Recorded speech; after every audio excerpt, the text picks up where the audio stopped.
Bismillahirrahmanirrahim. Assalamualaikum warahmatullahi wabarakatuh. Alhamdulillahi rabbil alamin, wassalatu wassalamu ala asyrafil anbiya'i wal mursalin, sayyidina wa maulana Muhammadin wa ala alihi wa sahbihi wa man da'a bi da'watihi wastanna bi sunnatihi ila yaumi liqa'i rabbih wa ba'd.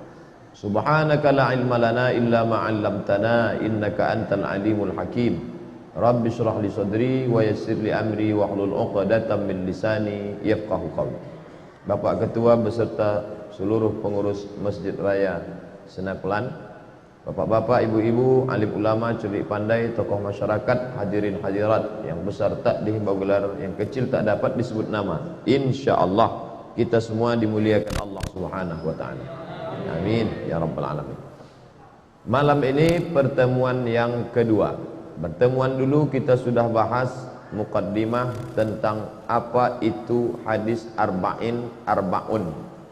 Kemudian siapa penulisnya? Imam Yahya Ibnu Syaraf Ibnu Murri Ibnu Husain Ibnu Hasan An-Nawawi, meninggal 676. Malam ini kita akan masuk pada hadis yang pertama. Hadisnya disebutkan dalam kitab Sahih Al-Bukhari, juga ada dalam kitab Sahih Muslim. Kalau hadis itu ada dalam Sahih Bukhari, ada dalam Sahih Muslim, maka punya istilah khusus namanya muttafaqun alaih.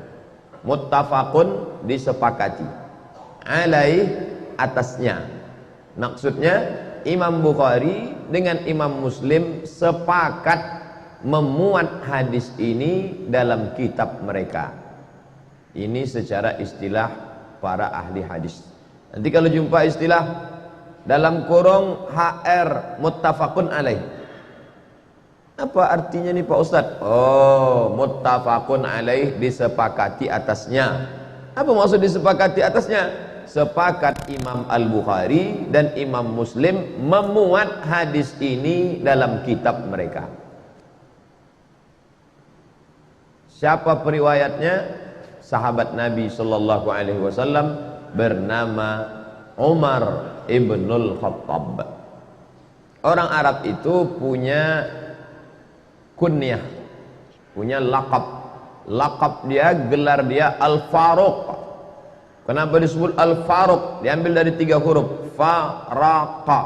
Faruq artinya pembeda antara hak dengan batil. Karena dia orangnya asyidda'u 'alal kuffar, tegas kepada orang kafir. Maka dia digelar dengan Umar Al-Faruq.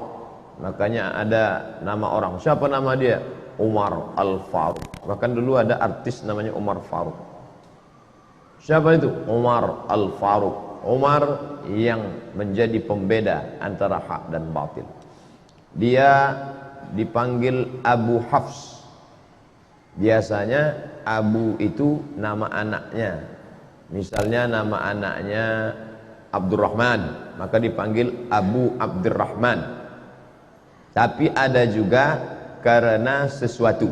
Misalnya karena selalu membawa kucing, maka disebut Abu Hurairah. Abu Hurairah bukan arti bapak kucing. Nauzubillah, bapak kucing. Maksudnya di situ bukan bapak tapi pak kucing. Misalnya ada orang selalulah kemari bawa roti, bawa nasi, dikasihnya kucing-kucing. Di Masjidil Aqsa sekarang ada orang tua di Palestina memelihara kucing banyak. Nah, dipanggil orang, siapa tuh? Pak kucing. Karena dia selalu kucing. Orang Arab selalu menyebut orang yang berkumis itu syanab. Siapa itu? Abu Syanab, Pak Kumis. Itu siapa tuh? Pak Hitam. Entah apa ini, kulit dia begini. Mohon maaf kalau ada nama yang Pak Hitam. Nah, jadi Umar ini dipanggil, Nabi yang memanggil dia Abu Hafs. Hafs artinya singa. Abu Hafs artinya singa.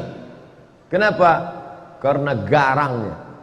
Dulu sebelum masuk Islam dia pemenang gulat di pasar Ukaz. Di Makkah itu ada satu pasar namanya pasar Ukaz. Kalau di Pekanbaru ada namanya pasar Senapelan, pasar bawah. Di pasar Ukaz itu setiap tahun diadakan lomba gulat. Juara bertahannya Sayyidina Umar Ibn Khattab, menang tiap tahun. Umur dia ketika Nabi dapat wahyu, beda umur dia dengan Nabi 20, bedanya 13 tahun. Kalau Abu Bakar sama Nabi bedanya 2 tahun. Jadi ketika Nabi berumur 40 tahun dapat wahyu, maka Abu Bakar umurnya 38 tahun. Sedangkan Umar dengan Nabi jarak umurnya 13 tahun. Jadi ketika Nabi dapat wahyu umur 40 tahun, maka umur Umar waktu itu 27 tahun. 27 kalau sekarang ya masih anak muda lah. Selesai S1 23, ambil S2 3 tahun 26, kemudian sedang S3 semester 2 27 tahun. Anak muda sedang segar-segarnya. Itulah dia Umar bin Khattab, pemenang juara gulat bertahan. Maka ini Umar bin Khattab, Nabi ingin betul supaya dia ini masuk Islam.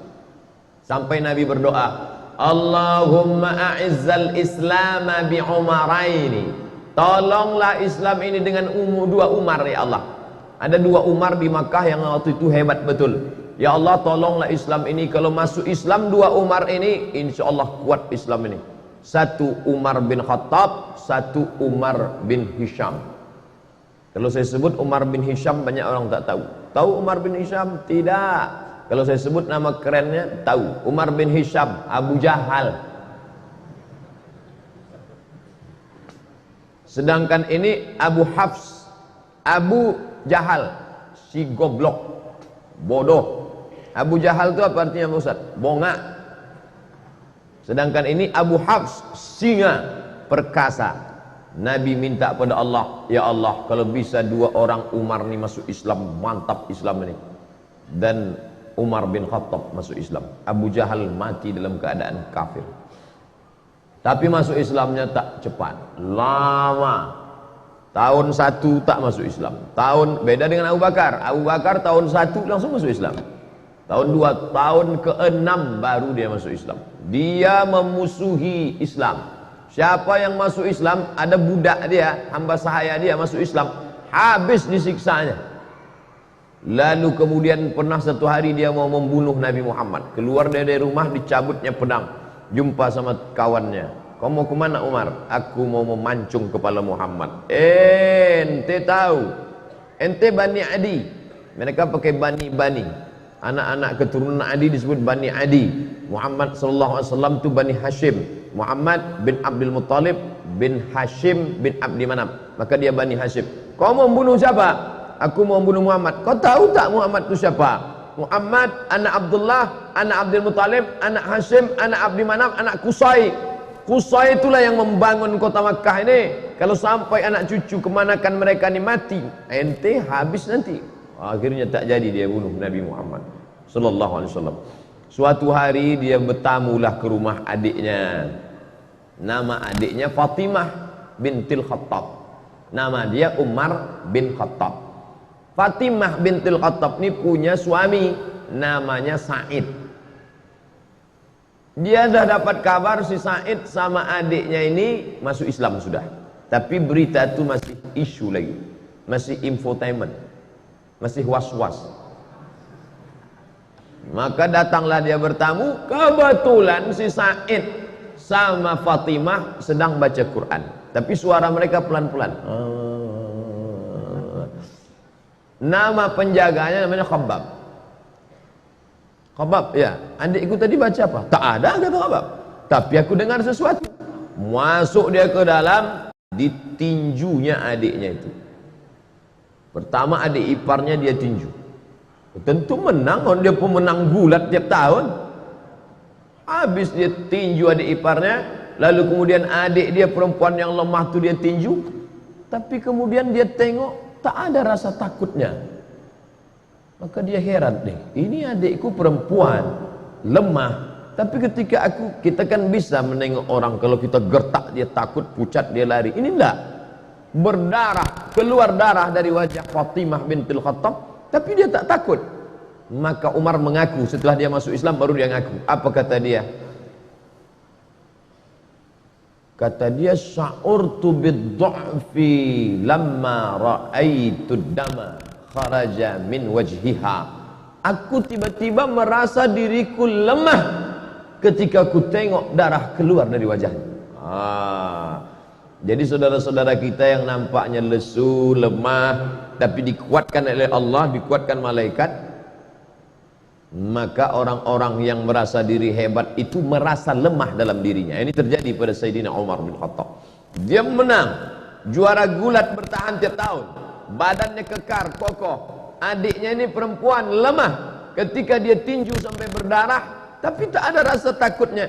Ternyata Umar yang kuat itu, dia rasa dalam dirinya, oh kok tiba-tiba aku merasa lemah. Lalu kemudian dia tarik kertas dari tangan adiknya itu. Apa yang sedang kau baca ini? Betullah ternyata kabar yang kudengar selama ini, kalian sudah suami istri masuk Islam ya. Ini rupanya kalian ikut Muhammad. Aku memusuhi orang, adik iparku dan adik kandungku sendiri sudah ikut Muhammad sallallahu alaihi wasallam. Ditariknya. Apa kata Fatimah? Fatimah adik dia, Fatimah bintil Khattab. Ya Umar ibn al-Khattab, innaka najassun bisyirkika.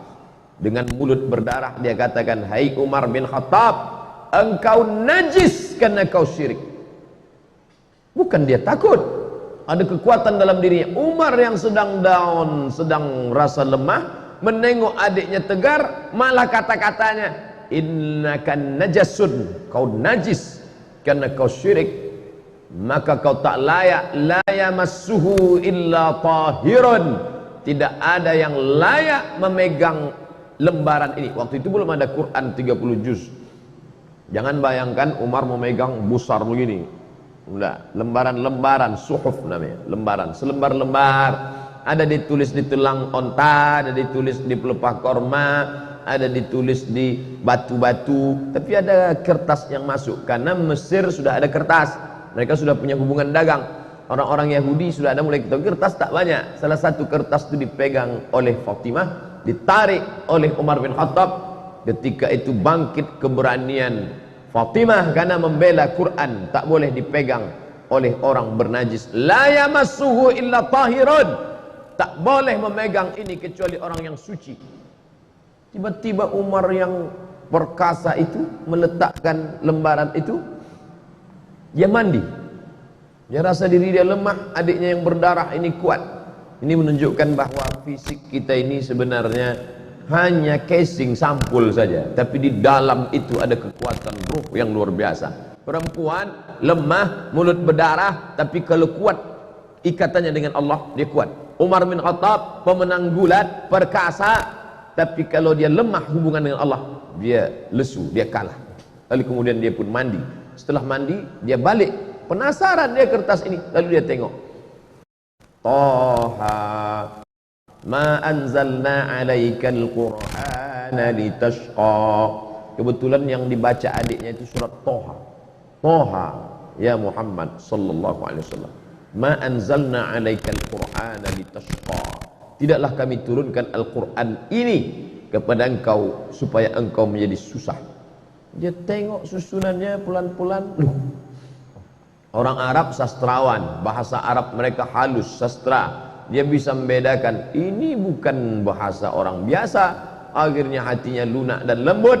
Lalu kemudian dia pun segera untuk menjumpai Nabi Muhammad sallallahu alaihi wasallam. Waktu itu Nabi sedang berada di rumah Al-Arqam bin Abil Arqam. Itu markas mereka berkumpul di kota Makkah Al-Mukarramah. Masih dakwah sembunyi-sembunyi, tak ada berani terang-terangan. Lalu kemudian Nabi, yang menjaga Nabi waktu itu 40 orang laki-laki perkasa. Di antara yang menjaga Nabi itu adalah Asadullah, singa Allah. Dia adalah Hamzah bin Abdul Muttalib. Ini jumpa singa sama singa. Hamzah Asadullah, Umar Abu Hafs. Petarung sama petarung. Lalu Umar pun masuk ke dalam rumah Al-Arqam bin Abil Arqam. Maka yang pertama kali menyambut dia adalah singa, disambut oleh singa. Apa kata Hamzah bin Abdul Muttalib? Kalau kau datang untuk menyerah, kami terima engkau. Tapi kalau kau datang untuk membunuh Muhammad, qatalnaka bisayfik, Kami akan bunuh engkau bukan dengan pedang kami. Kami bunuh engkau dengan pedang engkau sendiri.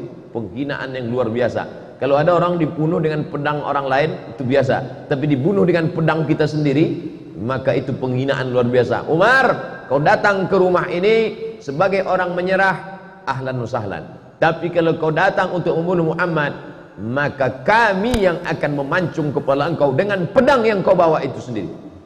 Lalu kemudian Nabi mempersilakan dia masuk. Silakan dia masuk. Kemudian setelah dia masuk, Nabi bertanya, "Ma ja'a bik?" Apa yang membuat kau datang kemari? Yang membuat kau datang kemari apa, wahai Umar? Waktu itu Umar menjawab, "Ji'tu li u'mina bika, ji'tu li u'mina billah wa bika wa billadzi unzila ilaik." Aku datang untuk percaya kepada Allah, percaya kepada engkau bahwa engkau Rasulullah, dan percaya kepada apa yang diturunkan kepada engkau, yang tadi baru saja kubaca di tangan adikku bernama Fatimah binti Al-Khattab. Dia Umar bin Al-Khattab. Lalu kemudian dia pun bersyahadat di hadapan Nabi SAW. Lalu sahabat semuanya gembira senang karena terkabullah doa Nabi. Salah satu Umar masuk Islam, Umar bin Khattab. Lalu sahabat bertanya, "Alasna alal haq?" Apakah kita ini dalam kebenaran? Apa kata Umar? Untuk apa lagi kita bersembunyi? Maka sejak itulah orang berani membaca Quran dengan suara jahar. Sebelumnya kalau baca Quran seperti dengungan tawon di dalam sarang. Setelah Umar bin Khattab masuk Islam, mereka berani karena ada dua singa yang sudah mengawal Nabi Muhammad sallallahu alaihi wasallam. Yang satu Hamzah bin Abdul Muttalib Asadullah, yang satu lagi adalah Umar Al-Faruq Abu Hafs. Maka mereka baca Bismillahirrahmanirrahim, Taha ma anzalna alaikal qur'ana litashqa. Maka mereka lantang membacanya. Lalu kemudian Islam pun menjadi kuat dengan berbagai cobaan dan ujiannya, sampailah pada masa hijrah. Lalu kemudian Umar bin Khattab termasuk orang yang pertama golongan yang ikut hijrah bersama Nabi Muhammad sallallahu alaihi wasallam. Jadi kalau Nabi hijrah umurnya 53 tahun kurang 13, berarti Umar waktu hijrah itu umurnya 40 tahun. Sebayalah dengan saya sekarang 40 tahun.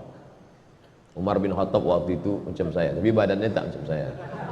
Itu dia karena juara gulat, dia tegak. Umar bin Khattab tinggi, besar. Lalu kemudian dia pun pindah ke kota Al-Madinah Al-Munawwarah, mengikuti Nabi sallallahu alaihi wasallam. Anaknya dinikahkannya dengan Nabi sallallahu alaihi wasallam, itulah bernama Hafsah Ummul Mukminin. Makanya Abdullah bin Umar banyak meriwayatkan hadis. 7 di antara sahabat Nabi yang banyak meriwayatkan hadis adalah Abdullah bin Umar. Kenapa Abdullah bin Umar bisa banyak hadisnya? Karena dia punya kakak menikah dengan Nabi, maka dia bebas main jalan di rumah Nabi, yaitu Hafsah. Maka Nabi itu abang ipar dia. Lalu kemudian setelah Nabi meninggal, naiklah penggantinya, yaitu Abu Bakrin As-Siddiq. Bermusyawarah mereka di satu tempat namanya Saqifah Bani Sa'idah. Nanti Bapak Ibu pergi umrah, ini Masjid Nabawi mengarah ke kiblat, tengok di sebelah kanan masjid. Setelah keluar dari pintu Babus Salam, terus saja setelah Museum Al-Quran, Museum Asmaul Husna, di sana itu ada taman, hotel keliling, tapi yang di situ tetap taman, memang tak boleh dibangun. Itulah dia Saqifah Bani Sa'idah. Di situ mereka bermusyawarah siapa yang akan mengganti kepemimpinan Madinah setelah Nabi Muhammad sallallahu alaihi wasallam meninggal. Naik Abu Bakar Siddiq 2 tahun, meninggal Abu Bakar, dilantiklah Sayyidina Umar. Khalifah artinya pengganti. Meninggal Nabi, penggantinya bukan pengganti Nabi, karena Nabi la nabiyya ba'dah. Tak ada nabi sesudah Nabi Muhammad sallallahu alaihi wasallam. Maksud khalifah di situ adalah pengganti kepemimpinan politik. maka digantikan oleh Sayyidina Abu Bakrin As-Siddiq. Setelah Abu Bakar meninggal, naik pengganti Abu Bakar, maka nama menjadi dua. Kalau Abu Umar, Abu Bakar Khalifatu Rasulillah, pengganti Rasulullah. Ketika meninggal Abu Bakar, naik Umar, namanya terlalu panjang, Khalifati Rasulillah, penggantinya Rasulullah. Maka ini namanya tidak menarik. Masa namanya siapa itu? Khalifahnya Rasulullah. Nanti kalau tiga, khalifah Rasulullah.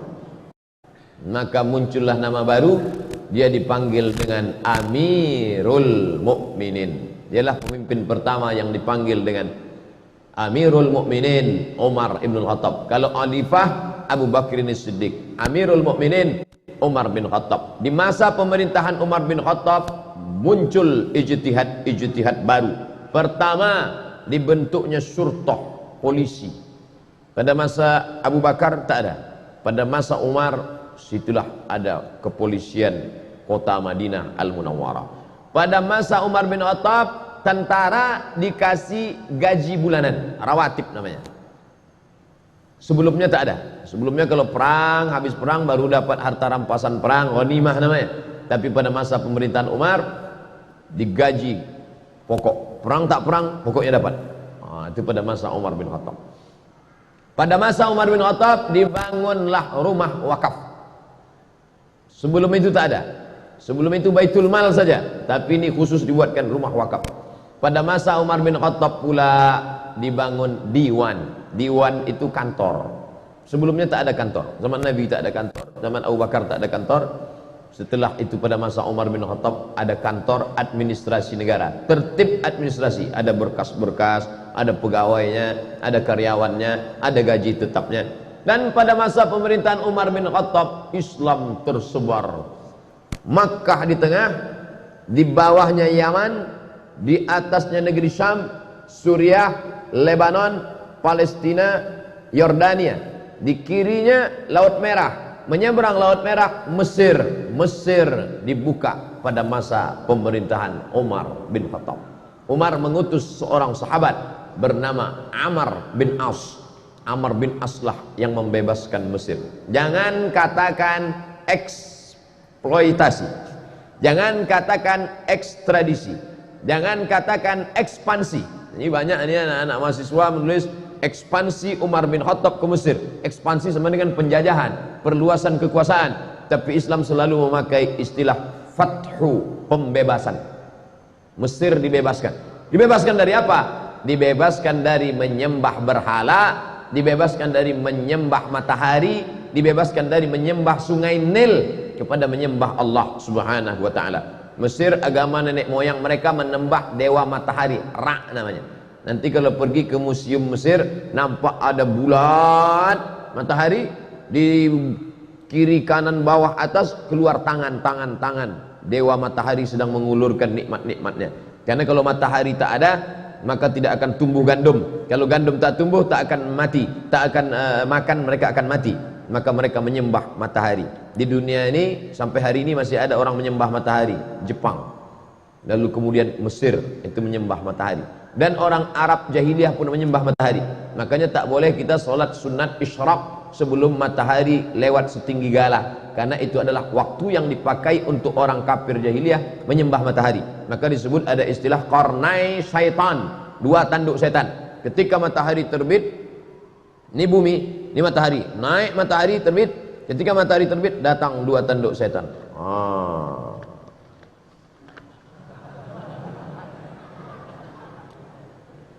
Alhamdulillah kita tak ada menyembah matahari lagi. Buya Hamka dulu pernah dipaksa untuk menyembah matahari. Ai, kata penjajah Jepang, tak mau Buya Hamka. Ini tentang menyembah matahari. Lalu kemudian masuklah Kristen ke Mesir, dan orang Mesir pun beragama Kristen Ortodok Koptik, tidak Katolik. Sedangkan Romawi Katolik. Mesir Koptik, beda mazhab. Maka Katolik menjajah Koptik. Begitu ceritanya. Orang Koptik Mesir ini merasa terjajah oleh Romawi yang Katolik. Datanglah Islam membebaskan mereka dari penjajahan. Bukunya ditulis oleh Syekh Muhammad Al-Ghazali, gurunya Syekh Yusuf Al-Qaradawi. Makanya Mesir itu masuk Islam tidak dengan perang. Kenapa? Karena mereka merasa dibebaskan oleh orang Islam. Ketika datang Inggris setelah zaman kemerdekaan, datang Inggris bertahan di Mesir. Kata mereka, kami Inggris di Mesir bukan mau menjajah Mesir, tapi karena ingin menjaga saudara-saudara kami yang Kristen Koptik ini. Naiklah paus Mesir. Mesir punya paus sendiri. Dia tak mau ikut paus Benedictus Franciscus yang menggantikan Benedictus, menggantikan paus Paulus. Begitu sanadnya ke atas. Yang sekarang ini Franciscus menggantikan Benedictus, menggantikan Paulus, sampailah ke atas. Kami di sini bukan menjajah Mesir, kata orang Inggris. Kami di sini bukan menjajah Mesir, kami mau menjaga keamanan saudara-saudara kami supaya jangan sampai dibunuh oleh orang Islam yang teroris-teroris ini, katanya. Maka naik paus Koptik ke atas mimbar Al-Azhar. Naik dia ke atas, apa kata dia? Kalau keberadaan Inggris di sini untuk menjaga kami yang Kristen Koptik, biarlah kami mati di tangan saudara kami yang Islam ini, karena kami dulu pun dibebaskan oleh mereka. Pidato itu dicatat dengan tinta emas. Makanya Islam kalau dia kuat, dia besar, dia justru menjadi rahmat bagi semesta alam. Bayangkan berkelahi antara Koptik dengan Ortodok Koptik berkelahi dengan Katolik, justru yang menolongnya adalah umat Islam. Bukti bahwa Islam tidak menghabisi minoritas. Sampai hari ini gereja-gereja tetap tegak di Mesir. Gereja paling tua, gereja Saint Catherine, yang ada di bawah bukit Jabal Musa.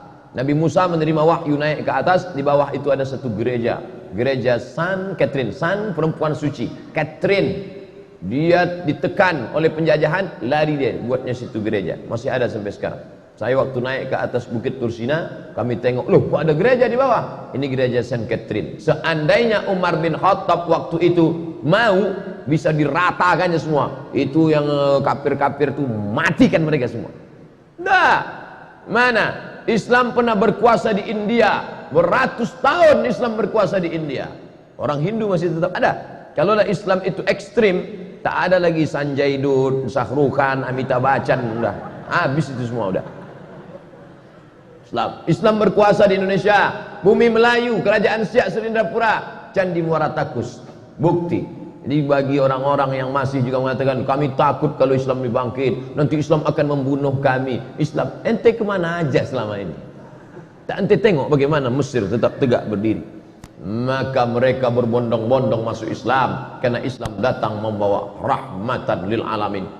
Lalu kemudian Palestina yang waktu itu dipegang kuncinya oleh Kristen Ortodok, dan Islam menguasai Palestina dengan damai. Dia tak mau menyerahkan kunci ini kepada tentara-tentara.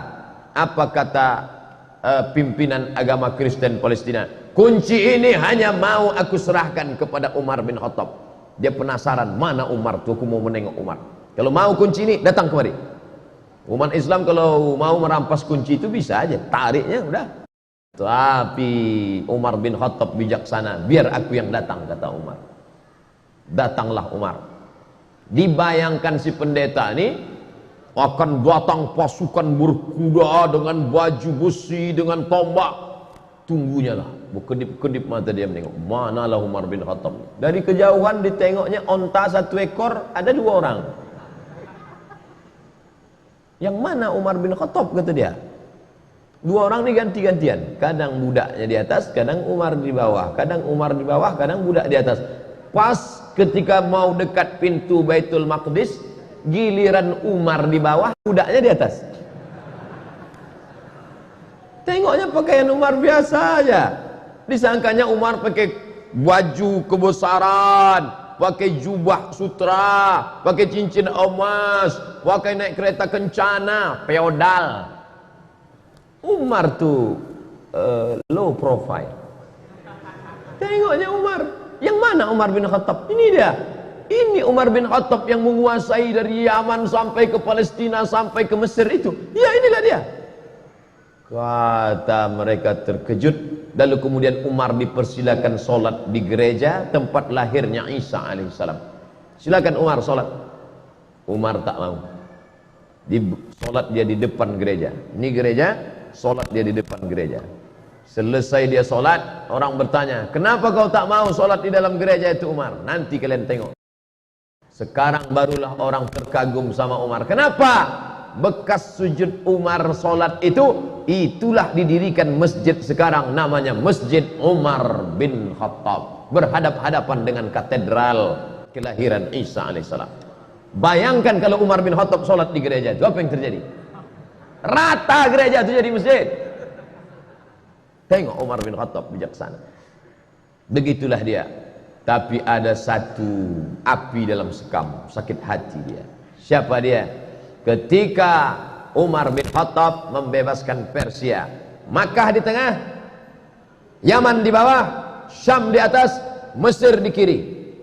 Di kanan ini ada Persia. Persia lebih kuat daripada Roma. Makanya dalam Quran ada suatu surat namanya surat Ar-Rum. Ghulibatir Rom. Bangsa Romawi pernah kalah. Siapa yang mengalahkan Romawi? Persia. Persia paling hebat. Dan Persia dikalahkan oleh Umar bin Khattab. Jika Romawi dikalahkan Persia dan Persia dikalahkan Umar, maka Umar menguasai dunia. Tapi ternyata ada satu orang dendam, kesumat, sakit hati, ditikamnya lah Sayyidina Umar pada tanggal 24 Zulhijjah, hari Rabu, saat rakaat pertama sholat. Ditikamnya pada tanggal 24, 25, 26, 27. Setelah itu tanggal 30 meninggallah Sayyidina Umar Ibnul Khattab pada tahun 23 Hijrah. Umurnya pas 63 tahun. Nabi Muhammad meninggal 63, Abu Bakar meninggal 63, Umar bin Khattab meninggal 63. Saya sudah hitung-hitung, insya Allah meninggal tahun 2040. Waktu itu umur saya 63. Sok mantap katanya. Kalau berlebih bonus. Kalau mati besok, alhamdulillah. Orang Islam tak pernah berduka cita. Allahumma ja'alil hayata ziyadatan lana fi kulli khair. Kalau aku hidup besok pagi, pahala aku bertambah. Masuk ke UIN, mengajar, pahala bertambah. Kalau mati aku malam ini, alhamdulillah. Besok dosa tak ada. Tak lagi mata ni menengok celana pendek. Nah, oleh sebab itu maka Umar bin Khattab pun ditikam, meninggal dunialah dia pada tahun 23 Hijrah. Lalu kemudian dia dimandikan oleh anak kandungnya Abdullah bin Umar bin Khattab. Maka kita ni kalau memandikan kita itu nanti anak kandung kita yang laki-laki. Saya alhamdulillah ada anak laki-laki saya, dialah nanti yang akan memandikan saya. InsyaAllah. Maka Bapak Ibu sekalian, buatlah di Masjid Raya ini pelatihan memandikan jenazah. Yang ikut pelatihan itu anak-anak muda. Ini banyak dibuat pelatihan yang ikut orang tua-tua. Bapak kenapa ikut? Yang mau dimandikan ini bapak. Tak usah ikut. Anak-anak muda itu dilatih. Biar nanti waktu awak mati, dia mandikan kita. Kalau dia mandikan kita, takkan dia ambilnya gayung tinggi-tinggi. Di situ jenazah ayah sudah mau. Dan tu pelan-pelan dia, karena ini ayahku dulu. Tapi kalau orang lain memandikan kita, apalagi kita waktu dulu hidup sombong minta ampun. Dia ambilnya semprot dorsmir. Mana Mama Lemon gitu disiram kayak ke hidung. Makanya latihlah anak awak mandi jenazah. Ibu memandikan anak itu satu hari berapa kali? Mandi pagi, mandi siang, mandi malam, mandi, makan coklat, mandi, tumpah lontong, mandi, makan, mandi. Nah, habis itu ibu mandikan dia satu hari 5 kali. Setahun kali 5, 3 kali 5, 1500 kali ibu mandikan dia. Dan ibu minta mandikan dia sekali saja. Nak, aku mau kau mandikan aku sekali saja. Mandi apa? Mandi jenazah. Umar bin Khattab bertuah, yang memandikan dia siapa? Abdullah bin Umar bin Khattab. Yang jadi imam solat jenazahnya Suhaib. Ada orang Romawi, bukan orang Arab. Suhaib Ar-Rumi, orang Romawi yang dulu hijrah dari Makkah ke Madinah, semua hartanya diambil. Suhaib, dulu kau merantau ke Makkah nih sebatang kara, tak ada apa-apa. Sekarang kau sudah kaya, kalau kau mau ikut Muhammad, tinggal semua hartamu. Suhaib Ar-Rumi. Apa maknanya? Jangan kita pesankan nanti ambo kalau mati nan menyembayangkan ambo mesti orang payakumbuh. Aku kalau mati nanti, maka yang menyembayangkan aku orang dari Mandailing Natal saja. Aden kok isuk kalau mati, maka nan menyembayangkan ambo orang dari Yogyakarta. Ambo kok sebenarnya orang awak tapi dadik lah mau di Jogja. Maka bantu iko lah bahasa ambo. Tidak lagi menengok suku. Jangan lagi ditengok dari mana dia. Suhaib Ar-Rumi bukan orang Arab. Sedangkan Umar bin Khattab orang Quraisy. Tinggi nasabnya. Menantu Nabi SAW, mertua Nabi SAW. Tapi yang memandikan dia siapa? Suhaib Ar-Rumi, mu'allab, orang Roma yang masuk Islam. Maka lalu kemudian setelah itu bergantilah kepemimpinan Utsman bin Affan. Dimakamkanlah dia di makam yang paling mulia di samping Nabi Muhammad sallallahu alaihi wasallam. Jadi kalau ini kiblat, ini mimbar Nabi, ini mihrab Nabi, ini kiblat, di sini kamar Nabi. Kamar Nabi, rumah Nabi bersama Aisyah 22 meter lebih kurang. Pas di situ kata Nabi, nanti kalau aku mati, kuburkan aku, jangan bawa jenazahku kemana-mana. Nahnu ma'asyurul anbiya, kami para nabi nudfanu min haitsu namutu, di mana kami mati maka disitulah kami dikuburkan. Makam pertama Nabi sallallahu alaihi wasallam. Setelah itu Umar bin Khattab, setelah itu Abu Bakar Siddiq, setelah itu Umar bin Khattab. 3 makam. Maka kita ucapkan salam, assalamu alayka ya Rasulullah, assalamu alayka ya Abu Bakr Siddiq, assalamu alayka ya Abu Bakr Siddiq, assalamu alayka ya Umar Al-Faruq radhiyallahu anhu. Kita lanjutkan setelah salat Isya. Tapi kaji hadis nomor 1 Pak Ustaz, periwayatnya dulu. Habis periwayatnya baru kita masuk hadisnya. Ditikam oleh yang menikam itu namanya Fayrus. Fayrus nama yang menikam. Tapi panggilan kerennya Abu Lu'lu'ah. Lu'lu'. Kalau kita buka kerang, di dalam kerang itu ada permata cantik berkilau, namanya lu'lu'. Yakhruju minhumal lu'lu'u wal marjan. Lu'lu'. Nama anak ibu siapa? Lulu. Bahasa kitanya apa itu? Hah?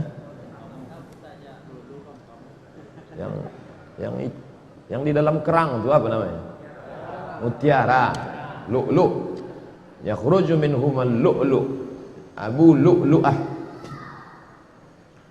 Dia inilah Majusi yang menikam pada tanggal 26 ditikamnya, berdarah 4 hari, meninggal Sayyidina Umar ibn Khattab. Dia minta dimakamkan di samping Nabi Muhammad sallallahu alaihi wasallam.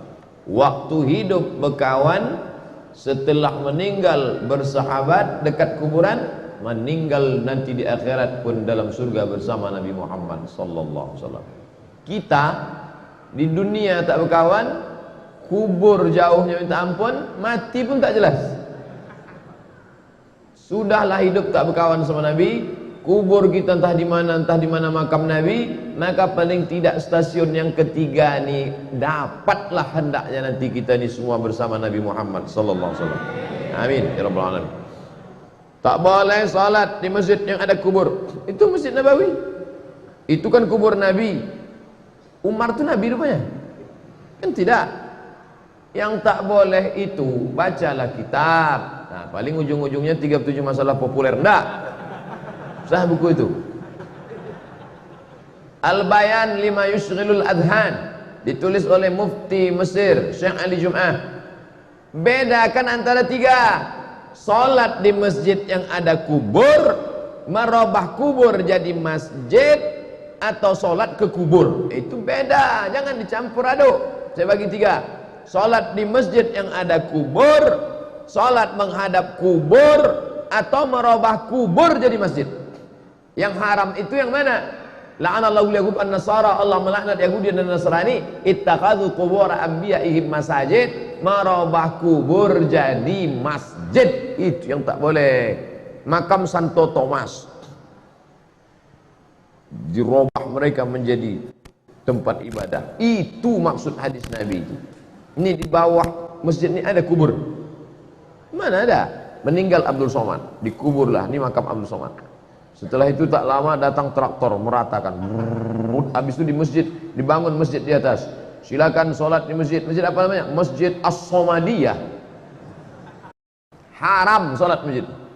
Nah sekarang diisukan kemana-mana, tak boleh sholat masjid al-kubur, tak boleh sholat masjid al-kubur.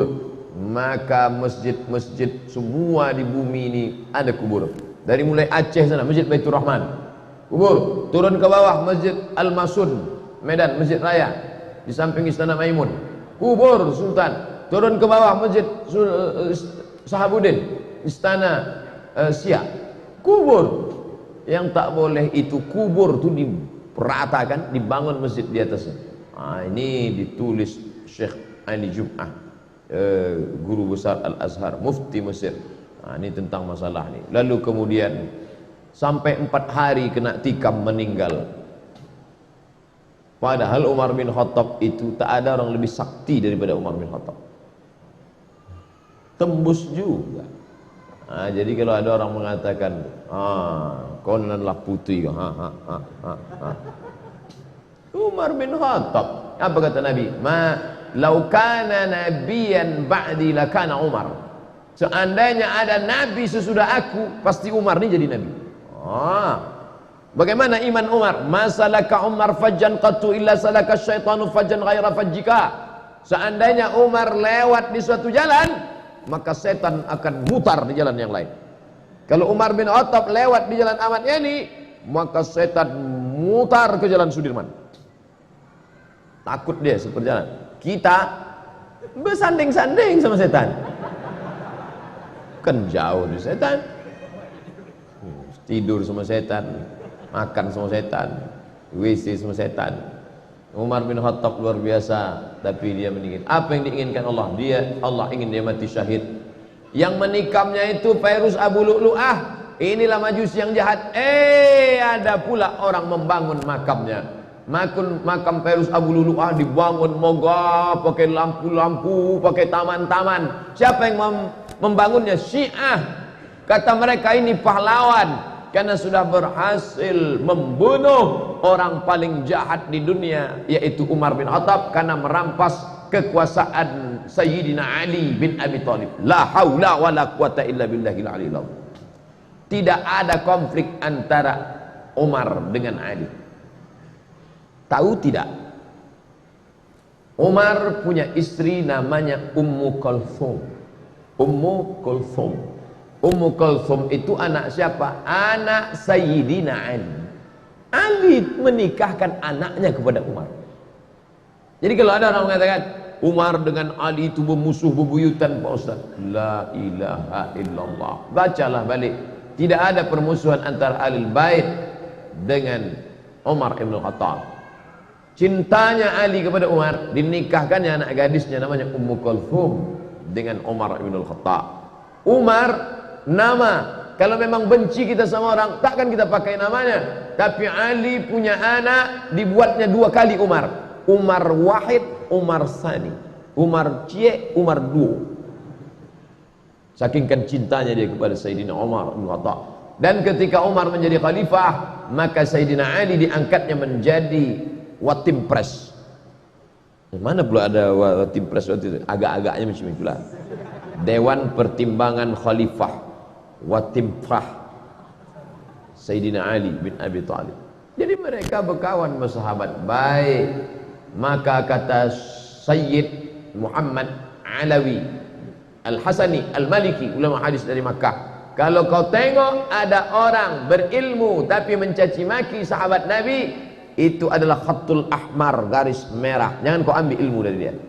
Kalau ada nanti ustaz mencaci maki Abu Bakar, mengejek-ejek Umar. Bahkan apa pesan Imam Syafi'i? Kalau kau solat tiba-tiba imammu itu Syiah, jangan kau belakang dia, pergi sana cari, tak usah kau solat sama dia. La tusalli khalfa rafidhi, jangan kau solat di belakang Syiah Rafidah. Al-Buwaiti bertanya, sifhum lana, bagaimana kami tahu dia Syiah? Jubahnya sama, sorbannya sama, bagaimana kami tahu dia Syiah? Man qala inna Aba Bakrin wa Umar laysa bi imamaini fahuwa rafidhi. Siapa yang mencaci maki Abu Bakar dan Umar, maka itu salah satu Syiah Rafidah. Nanti pertama-tama dia katakan kami cinta Ahli Bait, kami adalah pecinta Husain. Ya Husain, ya Husain. Ahli Bait palsu, Ahli Bait yang asli nih yang akan datang. Al-Habib Umar bin Hafiz, pas namanya nama Sayyidina Umar. Kalau memang Habib-Habib itu Syiah, takkan dia pakai nama Sayyidina Umar. Al-Habib Umar bin Hafiz yang akan datang dari Tarim Hadramaut, yang punya Darul Mustafa di Yaman, namanya Al-Habib Umar bin Hafiz, mengambil nama Umar Ibnul Khattab.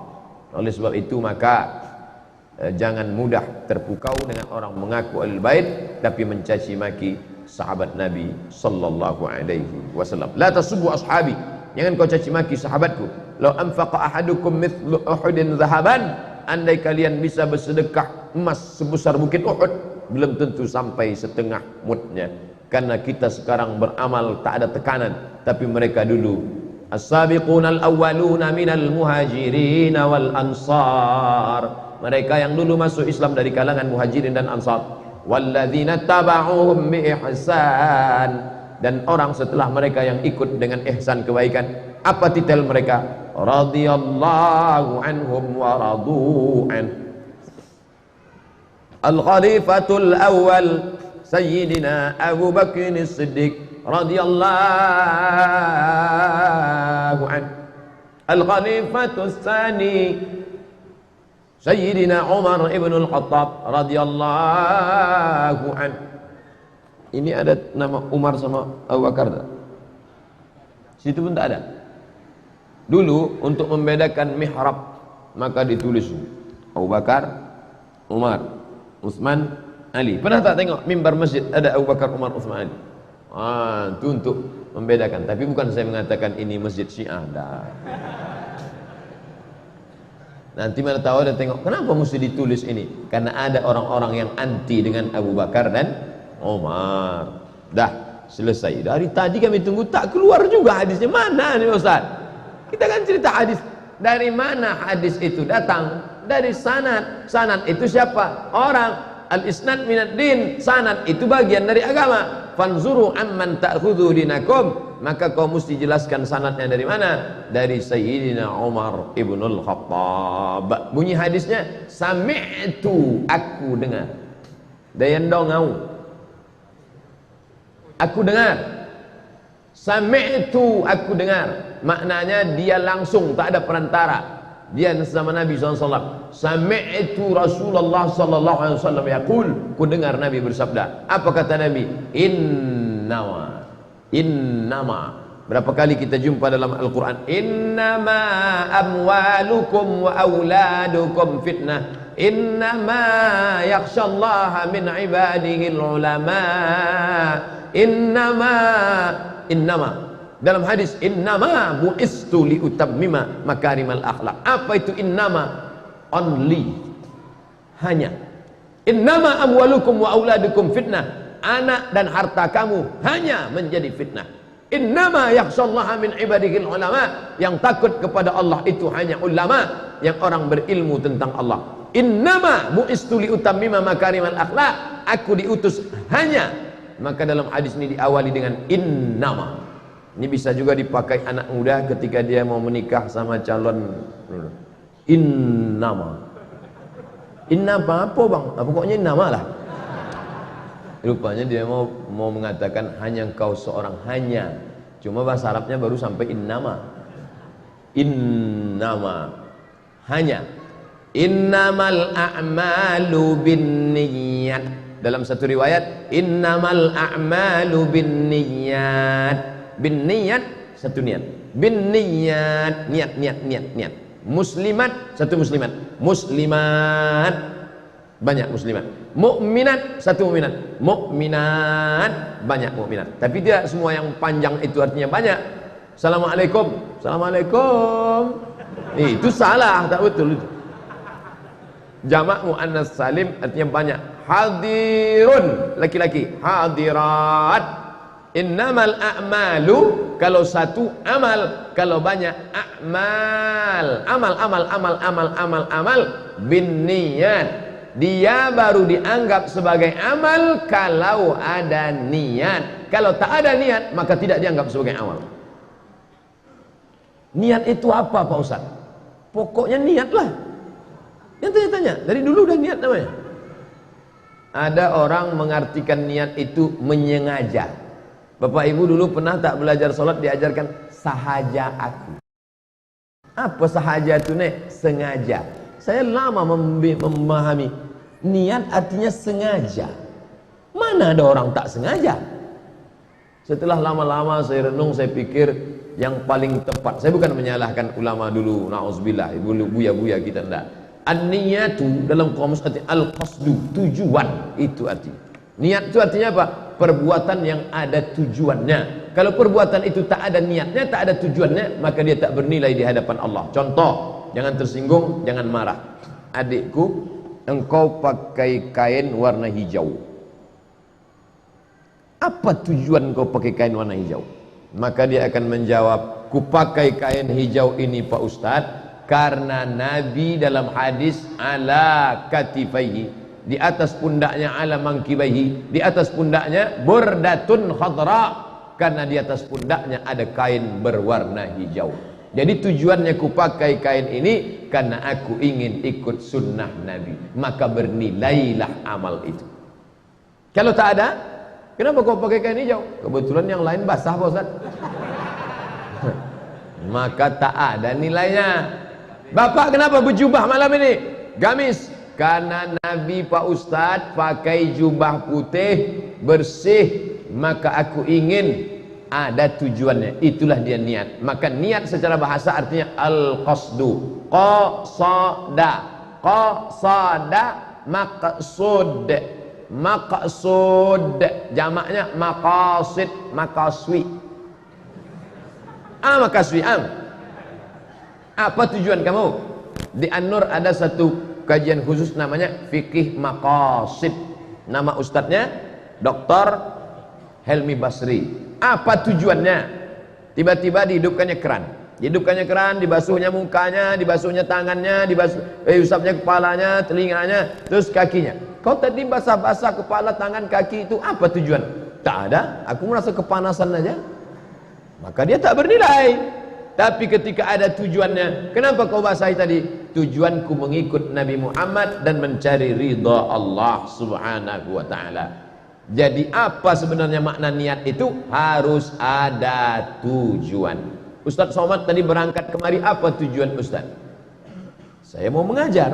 Kenapa Ustaz mengajar? Karena kata Nabi, naddarallahu ramra'an sami'a. Allah berikan kemuliaan orang yang pernah mendengar hadis lalu kemudian menyampaikannya kepada orang-orang beriman. Maka mesti diluruskan. Makanya kata Ustaz, marilah kita luruskan niat, jangan sampai niat kita ini rusak. Marilah kita berniat hanya karena Allah semata. Kalau boleh tahu Pak Ustaz, niat itu apa? Pokoknya niat ajalah. Tujuan. Kamu tadi datang ke An-Nur itu apa niat kamu? Mudah-mudahan jumpa sama dia yang kemarin nampak aku waktu acara. Bukan itu tujuannya. Al-qasdu artinya niat. Niat secara bahasa artinya al-qasdu, perbuatan yang ada tujuannya. Sedangkan secara syar'i arti daripada niat itu adalah qasdu syai'i muqtarinun bil fi'li. Begitu dalam mazhab Syafi'i. Ada tujuan dalam hati dan dia sejalan dengan perbuatan. Makanya diajarkan dalam mazhab Syafi'i kalau mau berwudu, di mana letak niatnya? Waktu bismillah. Bismillah. Karena niat tujuan sejalan dengan perbuatan. Di mana letak niat itu? Mahallun niyah al-qalbu. Mazhab pertama kata dia tempat niat itu di jantung. Yang satu lagi mengatakan niat itu fid dimari, di otak. Yang ketiga mengatakan keduanya. Di sini sejalan sama di sini. Menurut Ustadz yang mana? Berawal dari sini, naik dia ke sini. Darah menyembur dari sini, naik ke otak. Ini namanya otak. Kalau yang dalam piring itu otak-otak. Makanya kalau ada orang mengatakan, aku selalu terkenang dan terbayang denganmu. Di mana letak kenangan dan bayangan itu? Di sini apa di sini? Oh, iya juga ya, di mana ya? Karena berawal dari jantung yang berdegup, berdetak, menyemburkan darah. Darah naik ke atas otak. Nasiyatin kazibatin khati'ah. Otak depan memerintahkan mata, otak depan memerintahkan telinga, otak memerintahkan. Kalau error otak, maka kacaulah yang lain. Maka betul kata Nabi, ala fil jasadi mut'ah, ketahuilah di dalam jasadmu itu ada segumpal. Idza salahat salahal jasadu kulluh, kalau dia baik yang lain ikut baik. Wa idza fasadat fasadal jasadu kulluh, kalau dia rusak yang lain ikut rusak. Mana yang baik itu? Ini atau ini? Dari sini. Dari sini menyembur ke sini. Kalau error di sini, error ke sini, error ke sini, error ke sini, error lain-lain. Wah, sejalan antara medis dengan ucapan Nabi Muhammad sallallahu alaihi wasallam. Begitu dia mau ambil wudu, bismillah, disitulah dia, tujuanku berwudu ini karena Allah. Ketika mau salat, qasdul syai'i muqtarinun bil fi'li, tujuan sejalan dengan perbuatan. Yang mana salat itu mulai startnya dari takbir. Makanya dalam mazhab Syafi'i, niat itu sejalan dengan perbuatan. Allahu Akbar. Mazhab Syafi'i dimulai dari A, ditutup dengan bar. Allahu Akbar. Disitulah letak niat. Salat kau ini salat apa? Salat Isya. Berapa rakaat? 4 rakaat. Jadi imam apa jadi makmum? Jadi makmum. Karena Allah Ta'ala, Allahu Akbar. Qasdus syai'i muqtarinun bil fi'li. Ada tujuan. Solatnya solat apa? Solat Isya. Jadi imam menjadi makmum. Jadi makmum karena Allah Ta'ala, hanya engkau saja Allah. Allahu Akbar. Di mana letak niat? Di dalam. Tak kedengaran. Mana kedengaran? Walaupun pakai alat yang di rumah sakit tu. Coba aku dengar dulu Ustaz, ada tak niat Ustaz dalam? Mana dia dengar? Begitu dengar. Kalau mikrofon yang mahal tu bisa juga kedengaran. Ini tak mahal berarti. Qasdus syai'i muqtarinun bil fi'li.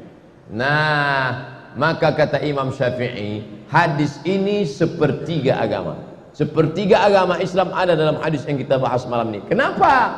Karena perbuatan itu ada 3. Perbuatan hati, perbuatan anggota badan, tangan, mata, telinga, kaki, perbuatan lidah. Qauli, jawarih, qalbi. Rukun qalbi, rukun qauli, rukun jawarih. Rukun qalbi, khusyuk, niat. Rukun qauli, lidah bercakap Bismillahirrahmanirrahim, Alhamdulillahi Rabbil Alamin, Ar-Rahmanirrahim.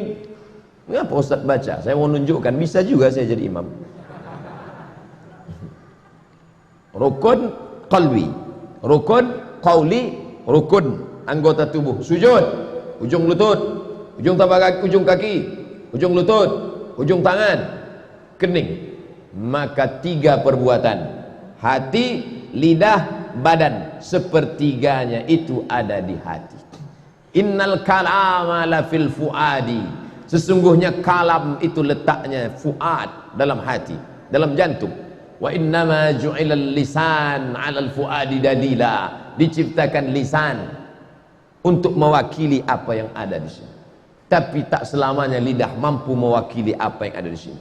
Rasa itu letaknya di sini. Tapi rasa kalau diungkapkan dengan kata, kata selalu berdusta, karena kata tak bisa mewakili rasa. Mana buktinya? Seorang lelaki berkata, oh Adinda, kan ku nanti kau 1000 tahun lamanya. Apa kata bininya? Abang 1000 tahun 60 aja batu. Maka ada orang yang tanpa berkata hatinya sudah kuat, Allahu Akbar. Tapi dalam mazhab Syafi'i, sebagian mazhab Hambali mengatakan mustahab dilafazkan di lidah. Untuk apa? Untuk menolak hati yang was-was. Allahu Akbar. Allahu Akbar. Allah. Maka untuk menguatkan, kau sembahyang apa? Usolli fardal isya'i. Berapa rakaat? 4 rakaat. Ada apa qadha? Adaan. Jadi imam apa jadi makmum? Makmuman. Untuk siapa? Allah Ta'ala lah. Lillahi Ta'ala. Allahu Akbar. Tapi jangan kau katakan kawan di sebelah tak berniat. Kawan saya yang di sebelah itu tadi Pak Ustaz, tak sah solat itu, tak berniat dia.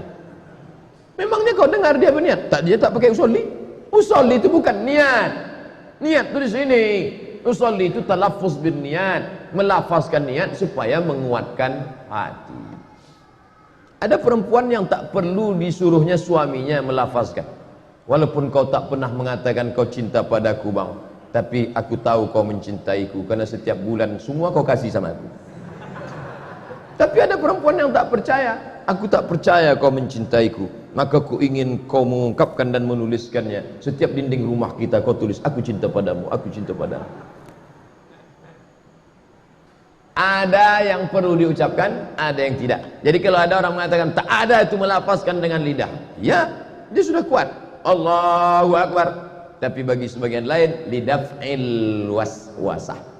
Pernah tak Nabi melafazkan niat? Pernah. Mana? Labbaik Allahumma hajja. Pernah. Labbaik Allahumma hajja. Aku sambut panggilanmu untuk melaksanakan haji ya Allah. Tapi solat kan tak pernah. Maka ada yang pakai qiyas. Kalau dalam haji bisa, haji pun ibadah, solat pun ibadah, maka saya pakai qiyas.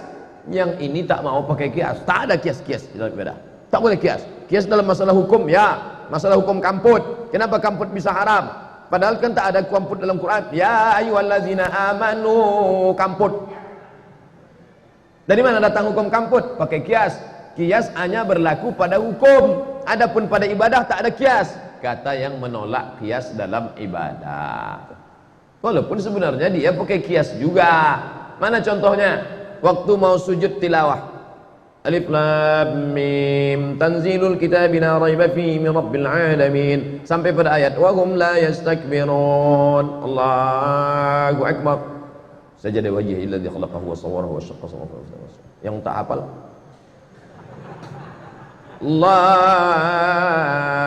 akbar. Tatajafa junubuhum 'anil madaji' yad'una rabbahum khawfan wa tama'an. Kenapa turun tadi pakai takbir? Kenapa tegak tadi pakai takbir? Mana hadisnya? Mana hadisnya? Mana ada hadisnya? Lalu kenapa turun pakai takbir, tegak pakai takbir? Karena Nabi setiap turun dan tegak pakai takbir. Apa namanya itu? Qiyas. Orang yang mengatakan tak ada qiyas dalam ibadah sebenarnya pakai qiyas juga. Cuman malu-malu kucing dia pakai qiyas. Nah, jadi masalah ini tak usah dipermasalahkan yang tak masalah, karena kita sudah terlalu banyak masalah sehingga perbuatan mempermasalahkan yang tak masalah sehingga menjadi masalah. Disitulah letak masalahnya. Berkelahi antara yang melafazkan niat dengan yang tak melafazkan niat, sementara yang tak sembahyang banyak. Kita ajak aja yang sembahyang. Saya khawatir berkelahi yang melafazkan niat dengan tak melafazkan niat. Allah usalli fardal maghribi salasa raka'atin ada'at makmuman lillahi ta'ala. Allahu akbar. Yang satu lagi menengok ini benci, enggak pakai usolli. Allahu akbar. Yang di tengah ini preman baru tobat. Selesai sholat dia berpikir, 20 tahun aku mabuk, tak pernah kami bermusuh. Sebotol berempat kami. Begitulah solidnya kami. Sampai pada suatu hari tak ada lagi duit untuk beli kamput, beli tua. Kami kacau kopi, kami tuangkan spiritus. Akhirnya kami minum berempat, yang 3 mati, aku tak mati gitu.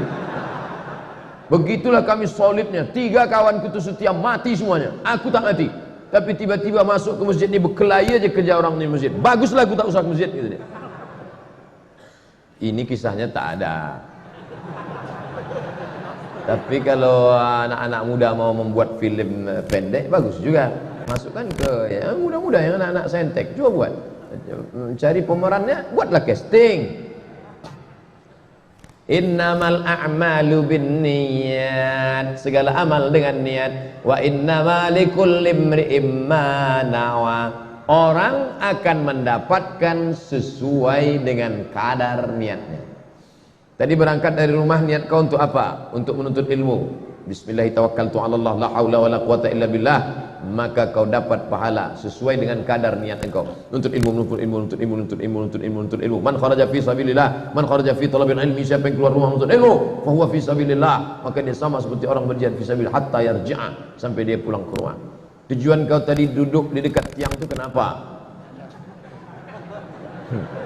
Tujuan, jangan tersinggung. Contoh aja tadi. Astagfirullahaladzim. Oke, kita cari yang lain. Tujuan kau dekat dinding itu kenapa? Astagfirullah. Apa tujuannya? Oleh sebab itu ada al-qasdu, ada niat kenapa ini dilakukan.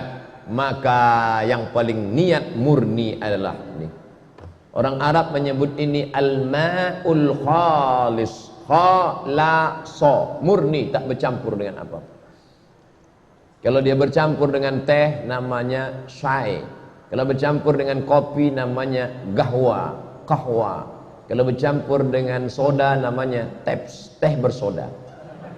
Ini tak bercampur dengan apa-apa. Orang Arab menyebutnya al-ma'ul khalis, air yang murni. Maka begitu dalam hatimu ada bercampur dengan yang lain, maka kau campakkan, kau kesampingkan, kau katakan lillahi ta'ala. Salat tak bernilai kalau tak kena Allah. Usalli fardal maghribi 3 raka'atin adaan ma'uman lillahi ta'ala. Puasa tak bernilai kalau bukan karena Allah. Nawaitu shauma ghadin ada'i fardhi syahri Ramadan hadis sanati lillahi ta'ala. I'tikaf tak bernilai kalau bukan karena Allah Ta'ala. Nawaitul i'tikaf fi hadzal masjid lillahi ta'ala. Mandi tetap juga karena Allah, karena kalau tidak tak ada membedakannya. Ini semua adalah innamal a'malu binniyat wa innamal likulli imri'in ma nawa. Segala sesuatu hanya dinilai dengan niatnya, dan orang akan mendapatkan nanti di akhirat sesuai dengan niat itu. Kita hanya husnuzan. Aku tak percaya dia itu ikhlas, Pak Ustaz. Nampak-nampaknya tak ada keikhlasan. Emang ente tahu hati dia? Ada alat scannernya rupanya. Orang suuzon 2 kali dia kena. Andai prasangkanya itu benar, dia tetap juga kena riba. Andai tak benar, 2 kali dia kena. Tuduhan palsu dan suuzon. Ya ayyuhalladzina amanu ijtanibu katsiran minadh-dhann. Maka husnuzan saja. Kenapalah Ustadz Arifin Ilham tu memajang foto istrinya 3? Ya terserah dia, bini-bini dia. Saya menengok komen beberapa ini nampaknya banyak orang sakit hati karena tak dapat aja.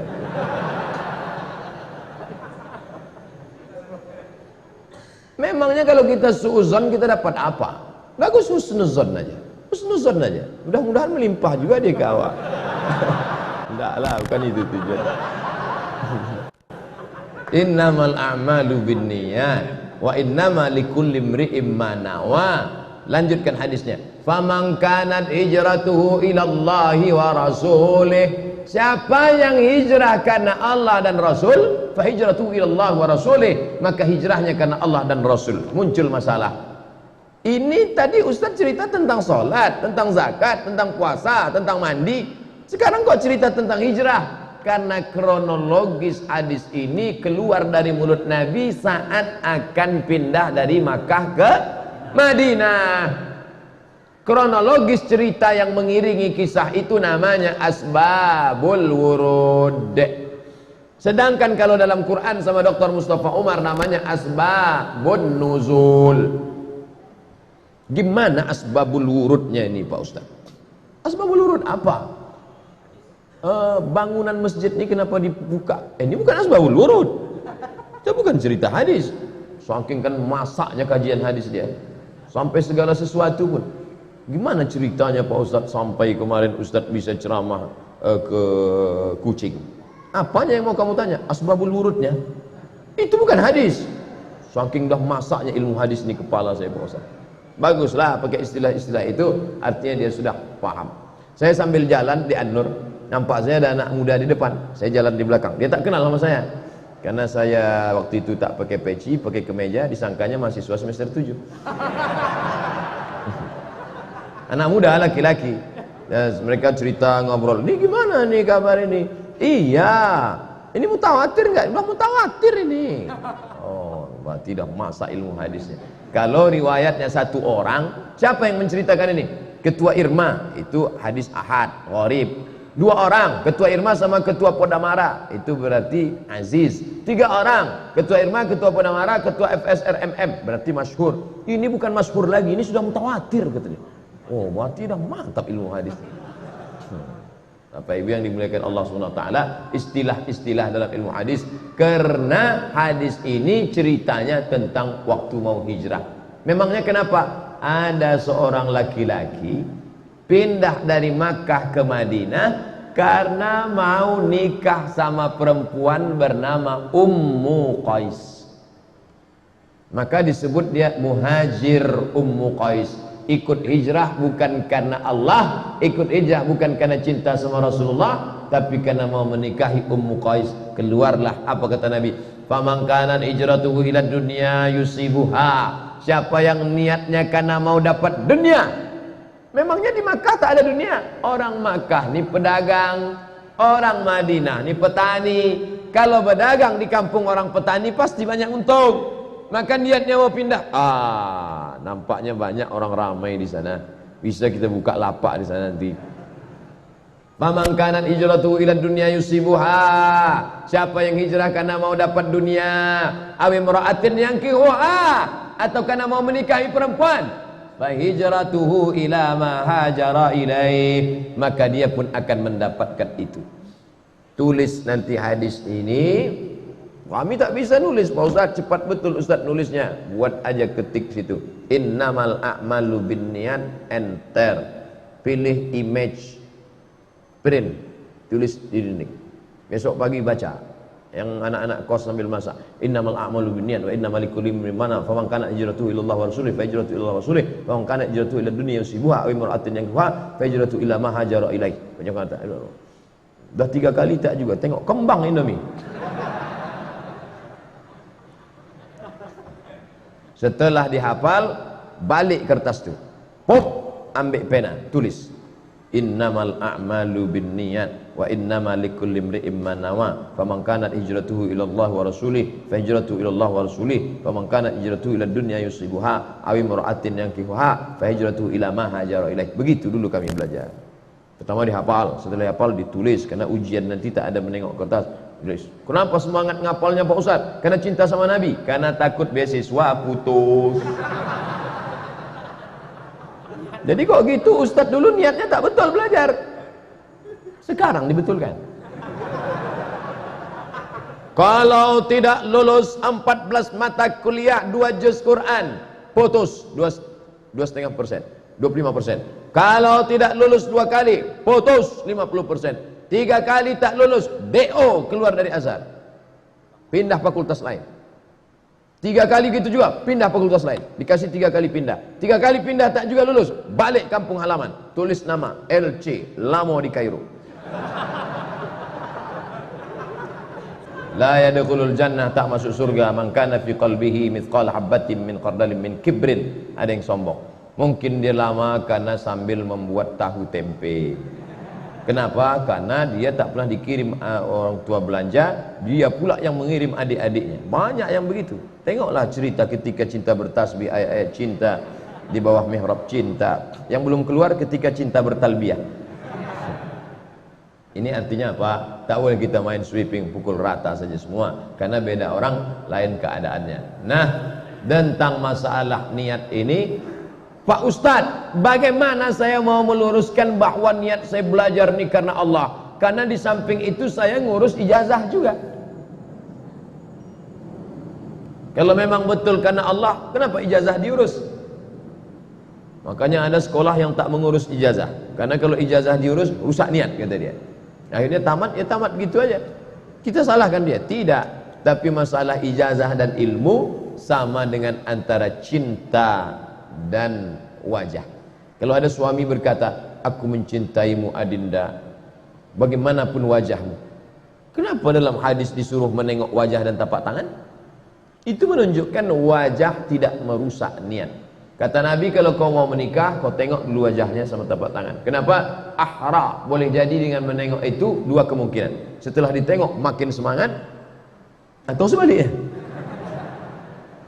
Dulu waktu saya tengok dia dari jauh Pak Ustadz di pasar Ramayana, begitu kami datang ke rumahnya, entahlah Pak Ustadz,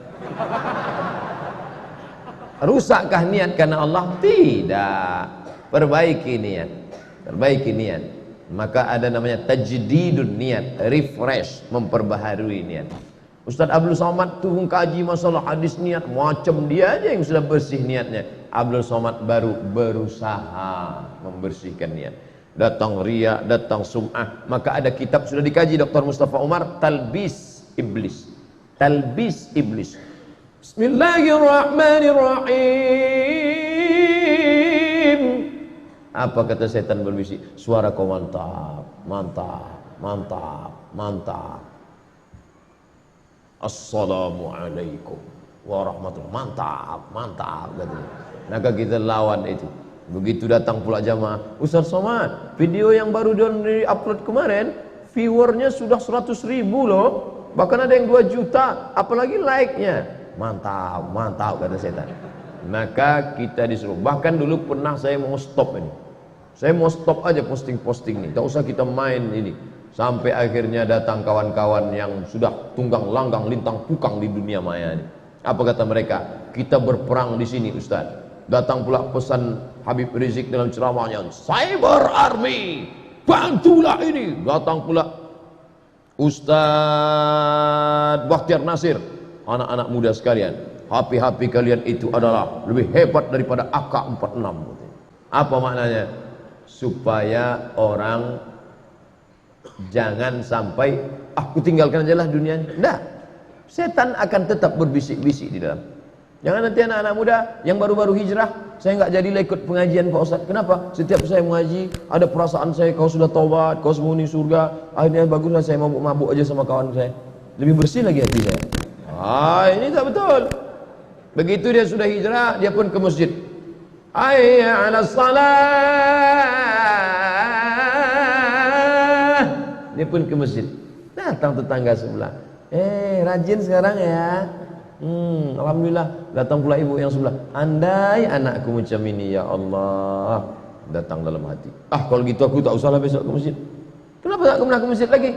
Saya kalau ke masjid rusak hati saya Pak Ustaz. Bagus saya di kamar aja. Tak betul. Lawan itu semua, luruskan. Lewat kotak di depan. Sudah keluarlah Bung Karno sama Bung Hatta. Tapi begitu mau masuk ke dalam, daripada dipuji kawan nanti. Tarkul amal. Tak jadi beramal karena takut dipuji orang, riya. Tak jadi beramal karena takut dipuji orang, riya. Wal amal li ajlihim syirk. Beramal supaya dipuji orang, syirik. Padahal kotak itu besar, pura-pura lambatnya.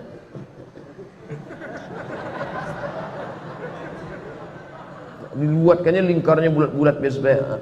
Payah ya, ada fotonya pula tuh. Payah betul masuk duit ke kotak ini. Bagi yang suka tolong like and share. Kau tak jadi beramal karena takut dipuji orang, riya. Kau beramal supaya dipuji orang, syirik. Ucapan Imam Fudail Ibnu Iyad, orang zuhud, abid, ahli ibadah, dikutip oleh Imam Abu Hamid Al-Ghazali dalam kitab Ihya Ulumuddin. Maka kalau ada bisikan-bisikan kita lawan saja. Pergi ke masjid, pergi pengajian-pengajian, pergi mengajar. Saya kalau ikutkan bisikan berhentilah mengajar.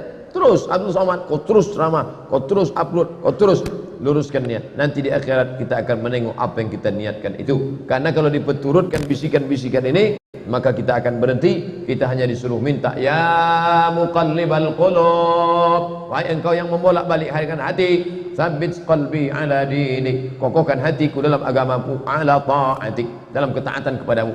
Ketika kami berkunjung ke Kairo, datanglah Ustaz Dr. Ahmad Ikhwani.